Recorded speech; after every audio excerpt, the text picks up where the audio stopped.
Assalamualaikum warahmatullahi wabarakatuh. Baik lagi di channel Akbar CK. Gimana kabar kawan-kawan? Semoga kita semua selalu diberikan kesehatan dan rezeki yang melimpah oleh Yang Maha Kuasa. Rismon mendadak minta dukungan ke Imam Besar FPI Habib Rizik ya. Tadinya sok keras ya, bilang Pak Jokowi udah nyerah aja. Sekarang melempem ketika Pak Jokowi udah melaporkan gerombolan ini ya. Roy Suryo minta Pak Prabowo turun tangan, Dr. Tipa bilang dikriminalisasi, Abraham Samad minta Pak Jokowi cabut laporan, Egy Sujana ya sok happy padahal panik. Nah, di video kali ini kita akan mendengarkan komentar pedas dari Pak Yas Subiakto terkait ya tindakan-tindakan di luar Nurul yang dilakukan oleh pembenci Pak Jokowi ini yang tadinya sok keras tapi sekarang melempem. Seperti apa video selengkapnya, tanpa berlama-lama langsung aja kita simak videonya berikut ini. Ini kok disikapi oleh pihak yang sebelah sana dengan Bang Rismon dilaporkan ke Polda Metro Jaya. Nah, saya pikir ini Kapolda Metro Jaya nggak usah diproses lagi lah. Itu laporan diabaikan aja, bukan. Sebab ini kan penelitian ilmiah yang mesti dibuktikan, bukan dikriminalisasi. Enak aja, jangan diproses ya. Memang oke lah itu penelitian ilmiah, tetapi jejak digital itu tidak bisa dihapus. Coba deh ya Bib, coba deh Habib browsing, lihat tuh di media sosial, di TikTok, di YouTube, koar-koar Bib si Rismon ini, Rismon, si Tipa, Rizal Fadilah ya, please deh. Please deh. Oke. Masa penelitian ilmiah dikriminalisasi, dilaporkan sebagai bentuk fitnah lah yang menyebarluaskan kebencian? Enggak begitu. Nah, jadi sekali lagi bahwa Bang Rismon dan kawan-kawan sudah betul itu jalan, teruskan Bang Rismon. Iya. Diselimuti kepanikan bos. Karena kan kita lanjut ngobrol yang masih berisik soal ijazah Pak Jokowi, tapi saya pikir ya itu tadi dibiarkan berisik. Diadukan sekarang jadi meringik gitu kan. Celotehan mereka, statement mereka setelah pasca diadukan ya macam-macam. Yang pasti mereka semuanya gemetar gitu. Jadi Roy Suryo kemarin bilang bahwa itu hasil comotan dari Twitter, kebetulan dianalisa.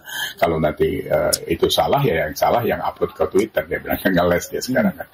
Terus apalagi skripsi Pak Jokowi yang katanya sudah diteliti, ada tulisan tesis, nggak tahu setelah didesak ternyata itu bukan Pak Jokowi punya gitu. Jadi kacau memang itu. Si Tipa juga gitu kan, menggeletar-geletar suaranya gitu, minta tolong pemerintah turun tangan dan sebagainya. Kalau sekarang jadi kayak kerupuk kesiram air semua. Melempem Pak Yas, melempem. Badan Abraham Samad juga begitu. Terus tiba-tiba auto mengatakan Pak Jokowi teman dekat, teman baik ya, sebaiknya itu di stop saja. Dia lupa kemarin baru teriak-teriak mau memenjarakan Pak Jokowi. Ini orang-orang kayak gini ini memang kelasnya murahan, mengaku intelektual tapi ya kelasnya itu ya intelektual gitu. Nah kita sebenarnya kebisingan ruang publik ini kan sejak Pak Jokowi hadir sebagai presiden sampai purna. Karena apa? Menurut saya ketidaksiapan kita menerima orang baik gitu. Karena Pak Jokowi ini kan orang baik. dari mulai sejak Soeharto jadi presiden berjalan sampai beliau menjabat sebagai presiden itu hampir nyaris semuanya keburukan-keburukan yang kita terima dari proses bernegara itu. Walaupun tidak semua, tapi ya mayoritas seperti itu.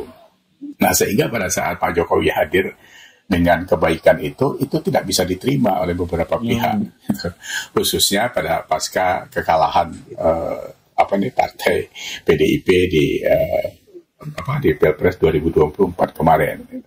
Yang lain-lain ya memang karena hal-hal yang dilakukan Pak Jokowi adalah gerakan bagaimana menyiapkan Indonesia untuk meraih visi Indonesia emas itu. Tapi ini tadi karena memang kita tidak siap, ya jadinya seperti itu. Intinya itu apa? Kalau Dahlan Iskan bilang itu adalah kebenaran baru dia bilang. Jadi dipaksakan sebuah keburukan menjadi kebenaran. Nah, kita ini dipaksa ke sana juga itu. Ini yang Yang bahayanya itu adalah generasi muda kita melihat contoh-contoh kebrutalan di ruang publik ini, ada juga yang akhirnya menyerempet mereka seolah-olah itu sebuah kebenaran. Kita lihat ya tindakan-tindakan yang sekarang ada brutalisme dan sebagainya, itu ya efek daripada apa yang kita lihat selama ini gitu kan. Sepanjang 10 tahun terakhir itu kan luar biasa penyerangan terhadap Pak Jokowi itu kan. Apa sajalah fitnah dan sebagainya. Ya memang saya sih bukan menyalahkan Pak Jokowi, tapi memang pembiaran itu terlalu lama gitu. Atas dasar alasan kebebasan berpendapat, berdemokrasi, akhirnya kita mendapat kebablasan berpendapat. Sehingga ada presiden dibilang bajingan tolol, dibilang presiden dungu, plunga-plungu. Itu kan penghinaan lambang negara sebenarnya. Kenapa itu tidak ditindak dulu kan? Tapi ya sudahlah, itu sudah lewat. Nah ini sekarang kan zamannya Pak Prabowo. Jangan ini juga berlanjut gitu kan. Jadi orang-orang ini kan seolah-olah apa ya, tampil sebagai intelektual, pakar, pengamat, apa ya. Tapi tidak peduli apakah yang disampaikan itu kajian ilmiah atau itu sampah gitu. Itu kan selama ini seperti itu kan. Jadi tampilnya itu seolah-olah semua menjadi kaum intelek gitu kan. Tapi yang di-spill ke ranah publik itu sebenarnya ya sampah-sampah itu, karena kepentingannya menurut Profesor Karlina Supali ya dari UI itu. Ini kan honing mem namanya. Jadi menyerang orang sebenarnya gitu. Jadi tidak ada ilmiahnya di situ. Jadi yang ditampilkan itu ya penyerangan-penyerangan gitu. Kalau kemarin kita lihat seperti Soraya Sorga bicara soal Rismond dan sebagainya itu diulang-ulang, tapi tujuannya ya tetap aja menyerang Pak Jokowi kan gitu. Jadi apa ya? Yang lebih parah itu sebenarnya imbas dari itu merusak saraf kognitif kita, khususnya anak-anak kita. Anak-anak muda ini kan melihat medsos ini kan sudah tidak bisa dibatasi. Mereka kapan saja bisa membuka YouTube, TikTok dan sebagainya. Nah ini kalau keserap sama mereka ini akan seperti toksik lah ya, masuk ke dalam pikiran-pikiran mereka. Contoh-contoh seperti ini. Ini sangat membahayakan. Karena apa? Masa transformasi dari kita sebagai kaum baby boomer, milenial ke Gen Z, Y dan seterusnya ini untuk menyiapkan diri di Indonesia emas ini akan rontok di tengah jalan. Saya tadi baca-baca dari middle income trap itu sedang kita hadapi sekarang. Padahal kita mau tinggal ladas meninggalkan itu. Middle income trap ini kan ya seperti kita sekarang, proyeknya padat karya. Tidak ada pembaruan, tidak ada industri ada pun terbatas. Nah ini kan yang mau diganti atau dilangkahkan lebih maju oleh persiapan Pak Jokowi itu, makanya ada hilirisasi dan sebagainya. Kalau ini tidak siap, ini akan tidak tercapai. Sehingga kita nanti, apa kata mereka, bahwa contohnya adalah Amerika Latin. Jadi menjadi negara berkembang tidak pernah masuk kepada negara maju. Ini membahayakan. Meksiko, Brasil dan sebagainya itu. Apa kita mau seperti itu? Apa mundur lagi ke belakang seperti Bangladesh, Pakistan, yang sekarang ini menjadi negara termiskin di dunia, gitu. Sri Lanka. Tidak seperti itu harusnya kita berpikir. Nah, itu dia video kita kali ini. Silakan ketik komentar kalian di kolom komentar terkait video yang udah kita tampilkan tadi ya. Pak Iya Subiakto luar biasa komentarnya ya. Sebelum saya ini jangan lupa like dan subscribe-nya agar tidak ketinggalan informasi dan notifikasi dari channel ini. Saya Barsika. Assalamualaikum warahmatullahi wabarakatuh. Salam sehat selalu. Bye-bye.